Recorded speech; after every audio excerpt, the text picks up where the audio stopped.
Massimo Gon, 18ª edizione del premio Marizza, tante conferme, si porta avanti questa idea in ricordo chiaramente di un grande artista e siamo certi che la qualità non manca anche in questa edizione. Infatti, anche se la quantità quest'anno è stata un po' meno abbondante degli anni scorsi, la qualità invece è stata veramente di primissimo piano. Ci sono stati ragazzi provenienti da tantissime accademie europee che anche quest'anno hanno reso onore a Stefano in questo modo meraviglioso. Tra un'audizione e l'altra il lavoro che precede chiaramente questa serata di ricordo è tanto. Sì. Per voi docenti, per voi esperti, qual è la qualità degli artisti? Cosa avete notato? Passi avanti, passi indietro rispetto alla scorsa edizione? L'altro anno abbiamo visto la qualità di Dmitry Maslev, per esempio, un grandissimo artista, quest'anno il livello? Ma quest'anno forse c'erano ragazzi più giovani e quindi ancora che Maslev aveva una qualità e come dire un'esperienza forse superiore, aveva qualche anno in più. I ragazzi di quest'anno però lasciano intravedere grandissime possibilità per il futuro e quindi sono ragazzi che hanno un talento straordinario, che magari devono ancora formarsi, devono ancora costruire la loro personalità musicale.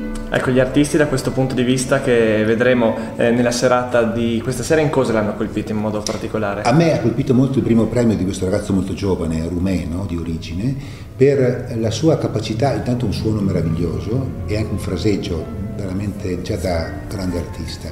La capacità poi di cambiare lo stile di esecuzione a seconda degli autori che stava eseguendo e infine una grande sensibilità e musicalità istintiva. Festival organizzato dall'Università Popolare di Trieste in collaborazione con l'Unione Italiana e con il Conservatorio Tartini, ma ci sono sempre anche diverse persone da ringraziare, non solo persone, per la riuscita, l'ottima e la costanza nel mantenere il premio Marizza, che ormai si avvicina alla 20ª edizione anche. Beh, c'è una persona che devo ringraziare prima di tutto, che è la signora mia carissima amica Susanna Isernia, che grazie a lei, assolutamente grazie alla sua, che è indispensabile il suo lavoro, è insostituibile il suo entusiasmo e il suo lavoro. Il concorso va avanti e migliora ogni anno, di anno in anno, grazie a lei. Ringrazierei anche il direttore del Conservatorio Tartini perché ha sempre sostenuto molto questo premio, ha assolutamente offerto questa meravigliosa sala per tutte le prove e poi ha anche accettato di dare le stanze, le aule per gli studenti per provare il pianoforte.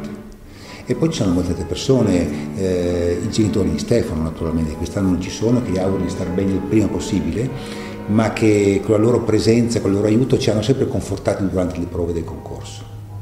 Queste sono le persone che più di altre mi pare che devo ricordare immediatamente. Grazie.